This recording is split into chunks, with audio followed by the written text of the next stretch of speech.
نبی صلی اللہ علیہ وسلم نے فرمایا قرآن کریم میں 30 آیات پر مشتمل ایک ایسی صورت ہے جس نے ایک آدمی کے حق میں سفارش کی حتیٰ کہ اس کی بخشش ہو گئی، اور وہ صورت تبارک الذی بیدہ الملک ہے، سورۃ الملک۔ بسم اللہ الرحمن الرحیم، شروع اللہ کے نام سے جو بے انتہا مہربان نہایت رحم فرمانے والا ہے۔ تبارک الذی بیدہ الملک وہو علی کل شیء قدیر، نہایت بزرگ و برتر ہے، بہت بابرکت ہے وہ جس کے ہاتھ میں کائنات کی سلطنت ہے، ہر چیز کا مالک، ہر چیز کا بادشاہ، اور وہ ہر چیز پر قدرت بھی رکھتا ہے، یعنی ایسا بادشاہ نہیں کہ جو بے اختیار ہو، بلکہ وہ ہر ایک چیز کو اپنے کنٹرول میں رکھتا ہے، کوئی چیز اس کے اذن کے بغیر ادھر سے ادھر نہیں ہو سکتی۔ اور اس کے ساتھ ساتھ اتنا اختیار، اتنی پاور، اتنا کنٹرول رکھنے کے ساتھ ساتھ بابرکت بھی ہے، یعنی اس کی ذات سے خیر ہی خیر وابستہ ہے، اس کی رحمتوں، برکتوں، بھلائیوں کی کوئی انتہائی نہیں، کیونکہ برکت میں بڑھوتری کا معنی پایا جاتا ہے، یعنی جتنی بھی خیر بھلائی ہے وہ اس کا فیضان جو ہے وہ ہمیشہ ہمیشہ کے لیے جاری ہے۔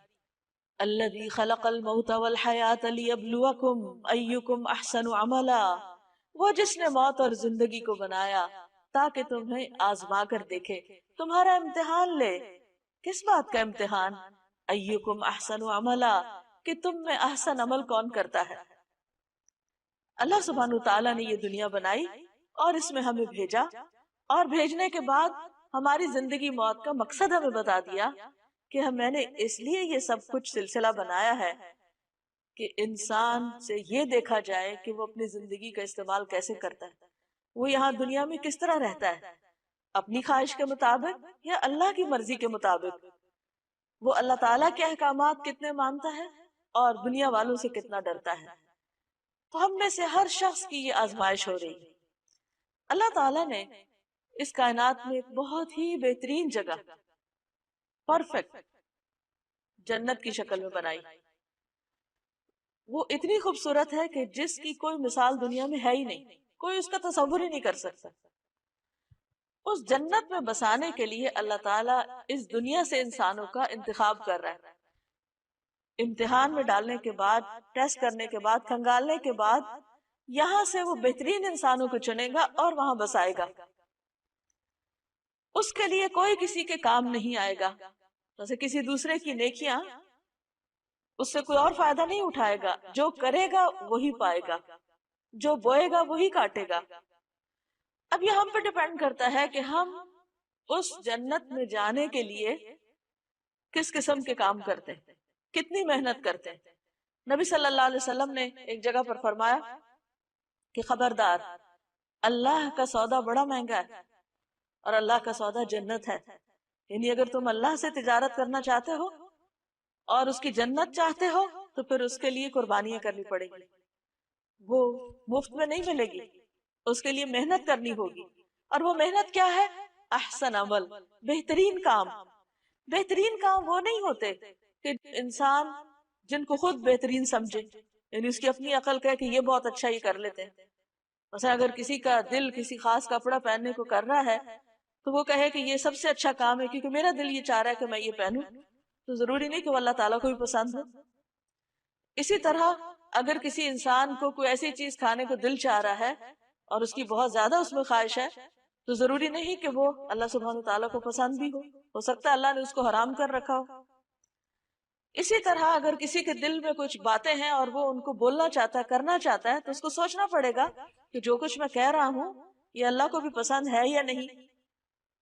اسی طرح انسان اپنی مرضی سے کچھ سوچنا چاہتا ہے، کچھ اپنے دل دماغ میں اس کے خیالات ہیں اور وہ ان کو بہت انجوائے کرتا ہے، لیکن ضروری نہیں کہ وہ خیالات اللہ تعالیٰ کو بھی پسند ہوں۔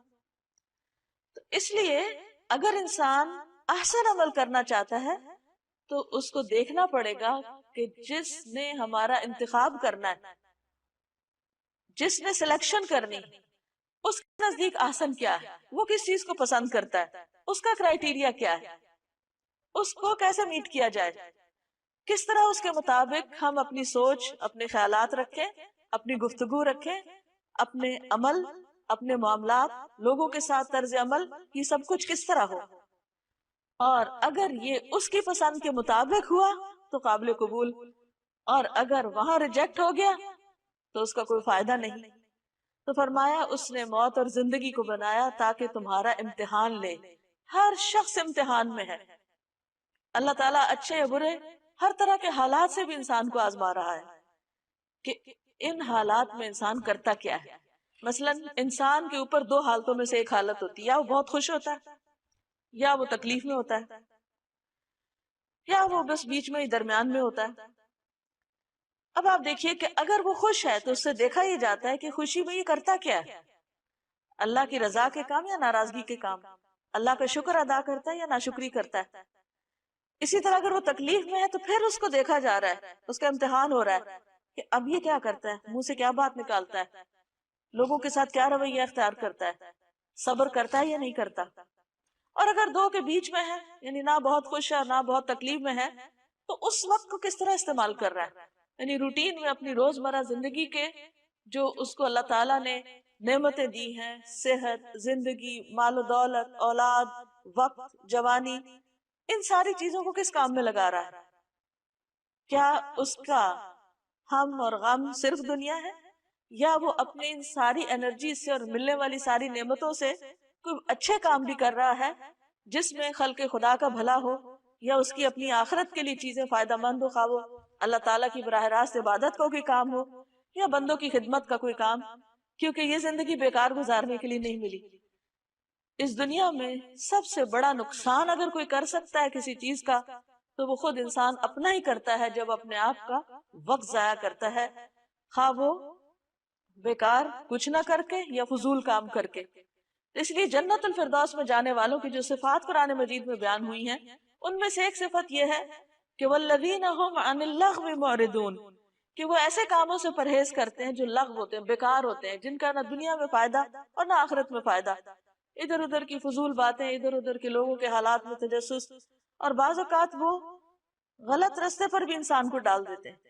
تو ہم میں سے ہر شخص جس کو اللہ نے عقل سمجھ دی ہے، اس کو اپنی یہ زندگی سوچ سمجھ کے بسر کرنی ہے، اور ہر روز اپنا محاسبہ کرنا ہے کہ آج کا دن میں نے اللہ کی اطاعت میں گزارا ہے یا نافرمانی کے کاموں میں گزارا ہے۔ جو بھی کام میں نے کیا ان میں میری نیت اللہ کو خوش کرنا تھی یا بندوں کے دکھاوے کے لیے وہ کام کیا؟ کیا میں نے جو عبادات کی، اچھے کام کیے، وہ نبی صلی اللہ علیہ وسلم کی سنت کے مطابق کیے یا اپنے خود ساختہ طریقوں کے مطابق کیے؟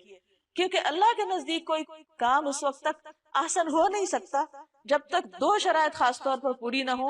ایک یہ کہ نیت اللہ کے لیے، اللہ کو راضی کرنے کی نیت سے انسان کام کرے، چاہے دین کا کام ہو، دنیا کا کام ہو، عبادت ہو یا بندوں کے ساتھ اچھا معاملہ ہو۔ اور دوسرا یہ کہ خاص طور پر عبادات میں وہ عبادت نبی صلی اللہ علیہ وسلم کے طریقے کے مطابق ہو، خود ساختہ طریقوں کے مطابق نہ ہو، کیونکہ وہ وہاں قبول نہیں ہوں گے۔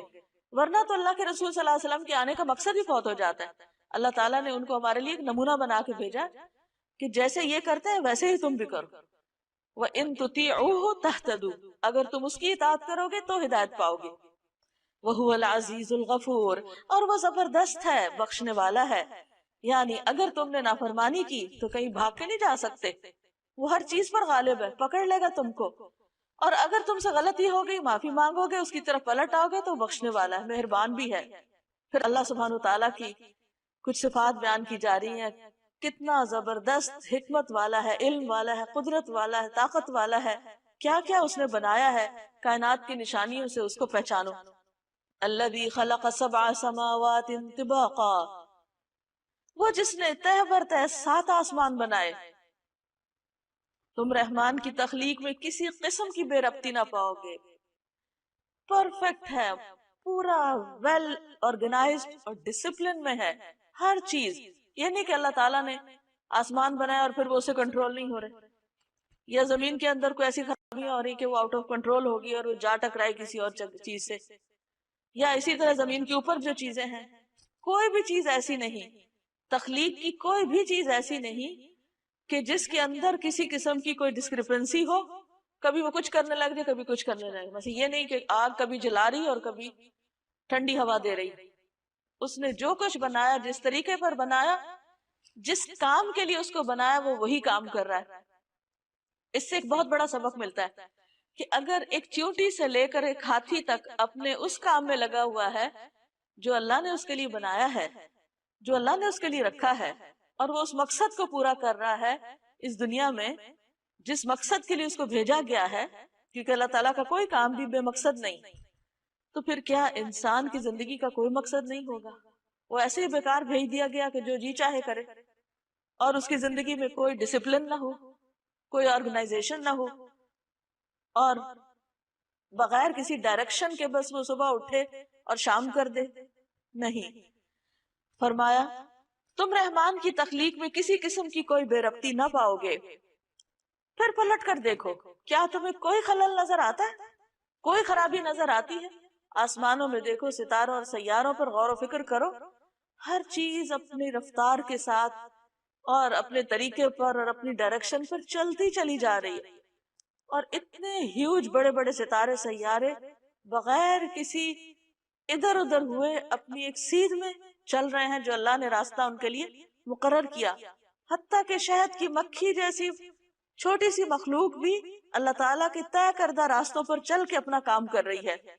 تو اس میں انسان کے لیے کیا نشانی ہے، کیا سبق ہے کہ اے انسان تو اپنے آپ کو دیکھ کہ تیرے اندر کتنا ڈسپلن ہے اور تیری زندگی میں کیا مقصد ہے. شہد کی مکھی تو شہد بنانے کے لیے آئی ہے، تو دنیا میں کون سے مفید کام کر رہا ہے، اور واپس ساتھ لے جانے کے لیے تمہارے پاس کیا ہے.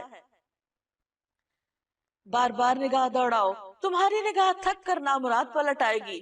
ہم نے تمہارے قریب کے آسمان کو عظیم الشان چراغوں سے آراستہ کیا، یعنی ستارے بنائے، اور انہیں شیاطین کو مار بھگانے کا ذریعہ بھی بنایا. ان شیطانوں کے لیے بھڑکتی ہوئی آگ ہم نے مہیا کر رکھی ہے.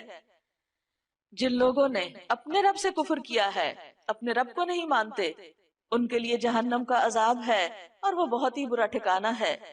جب وہ اس میں پھینکے جائیں گے تو اس کے دھاڑنے کی ہولناک آواز سنیں گے، اور وہ جوش کھا رہی ہوگی، شدت غضب سے پھٹی جا رہی ہوگی. ہر بار جب کوئی انبوہ اس میں ڈالا جائے گا، اس کے کارندے ان لوگوں سے پوچھیں گے کیا تمہارے پاس کوئی خبردار کرنے والا نہیں آیا تھا؟ وہ جواب دیں گے ہاں، خبردار کرنے والا ہمارے پاس آیا تھا، مگر ہم نے اسے جھٹلا دیا اور کہا اللہ نے کچھ بھی نازل نہیں کیا، یہ تم لوگ خود ہی اپنے پاس سے باتیں بنا رہے ہو.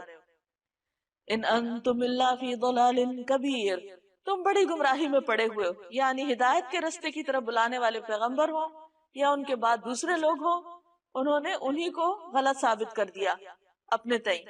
وقالوا لو كنا نسمع او نعقل ما كنا في اصحاب السعیر، اور وہ کہیں گے کاش ہم سنتے یا سمجھتے تو آج اس بھڑکتی ہوئی آگ کے سزاواروں میں شامل نہ ہوتے. یعنی اس دن ان کو جو ریگریٹس ہوں گے، جو ندامت اور حسرت ہوگی، وہ کس بات پر؟ کاش ہم حق کی بات سن تو لیتے، ہم نے تو سننے سے انکار کر دیا. تو جو شخص آج نہیں سنتا خیر کی، حق کی بات، وہ کل قیامت کے دن سخت پچھتائے گا. اور پھر یہ کہ صرف ایسا نہیں سننا کہ بغیر سمجھے اس کو سن لیا جائے، ساتھ ہی کہا او ناقلو، یعنی عقل کا استعمال ضروری ہے. آنکھیں بند کر کے انسان کسی کے پیچھے نہ چلے، اس طرح وہ اپنے قصور کا خود اعتراف کر لیں گے.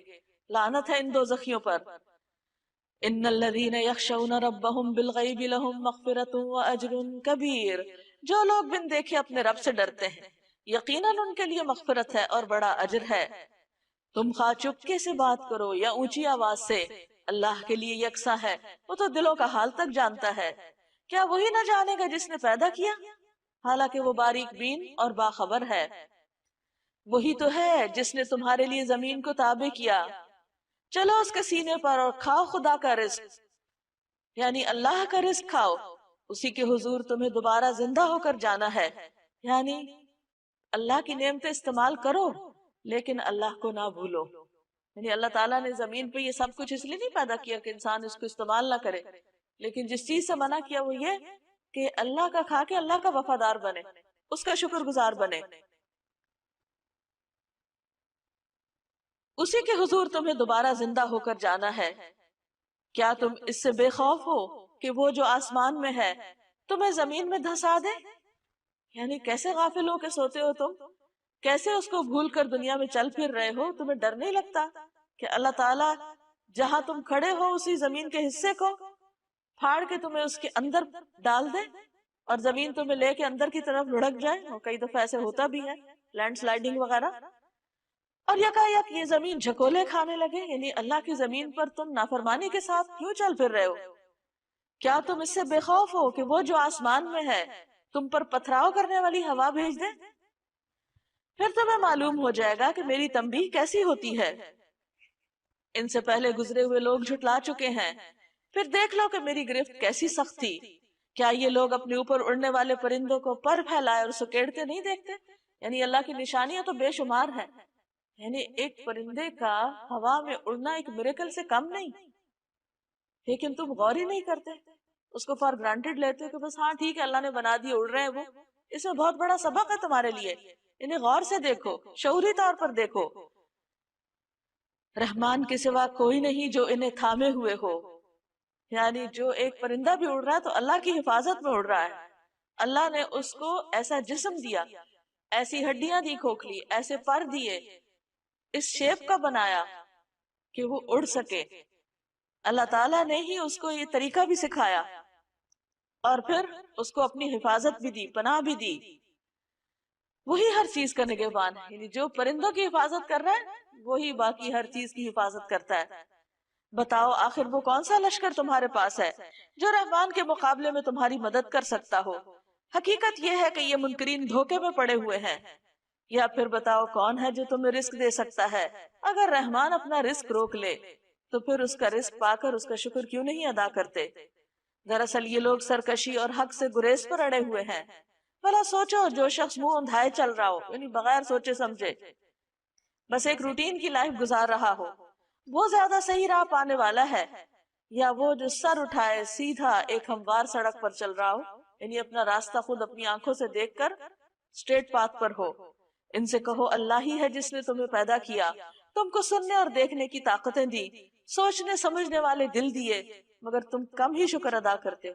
یعنی اللہ نے تمہیں جانوروں کی طرح پیدا نہیں کیا، عقل سمجھ دے کے کیا، لیکن تم کیا صرف جانوروں کی سطح پر زندگی بسر کرو گے کہ جس طرح وہ صرف اپنی خواہشات کی بنا پہ جیتے ہیں، کھاتے ہیں، پیتے ہیں، چلتے پھرتے ہیں اور بچے پیدا کرتے اور بات ختم؟ تم بھی ایسی زندگی بسر کرو گے؟ نہیں، اللہ نے تمہیں اپنی عبادت کے لیے پیدا کیا ہے۔ وہ تو اپنی ان بیسک نیڈز کے ساتھ ساتھ اللہ کا ذکر بھی کرتے رہتے ہیں۔ تو انسان کیا تو اسی غفلت میں پڑا رہے گا؟ ان سے کہو اللہ ہی ہے جس نے تمہیں زمین میں پھیلایا ہے اور اسی کی طرف سمیٹے جاؤ گے۔ یہ کہتے ہیں اگر تم سچے ہو تو بتاؤ یہ وعدہ کب پورا ہوگا، یعنی قیامت کا یا پھر عذاب کا؟ کہو اس کا علم تو اللہ کے پاس ہے، میں تو بس صاف صاف خبردار کر دینے والا ہوں۔ پھر جب یہ اس چیز کو قریب دیکھ لیں گے تو ان سب لوگوں کے چہرے بگڑ جائیں گے جنہوں نے انکار کیا، یعنی آخرت کا عذاب دیکھتے ہی ان کی حالت خراب ہو جائے گی، اور اس وقت ان سے کہا جائے گا یہی ہے وہ چیز جس کے لیے تم تقاضا کر رہے تھے۔ ان سے کہو کبھی تم نے یہ بھی سوچا کہ اللہ خواہ مجھے اور میرے ساتھیوں کو ہلاک کر دے یا ہم پر رحم کرے، کافروں کو دردناک عذاب سے کون بچا لے گا؟ ان سے کہو وہ بڑا رحیم ہے، اسی پر ہم ایمان لائے، اسی پر ہمارا بھروسہ ہے، ان قریب تمہیں معلوم ہو جائے گا کہ سری گمراہی میں پڑا ہوا کون ہے۔ ان سے کہو کبھی تم نے یہ بھی سوچا کہ اگر تمہارے کنوؤں کا پانی زمین میں اتر جائے تو کون ہے جو اس پانی کی بہتی ہوئی سوتیں تمہیں نکال کر لا دے گا؟ یعنی اس زمین پر جو کچھ ہے اللہ کا ہے، اگر تم اس سے فائدہ اٹھا رہے ہو تو اللہ کے اذن سے فائدہ اٹھا رہے ہو، اور اگر وہ اپنی نعمتیں واپس لے لے تو تمہارے پاس کوئی زور نہیں کہ تم ان نعمتوں کو اپنی طاقت سے لے آؤ۔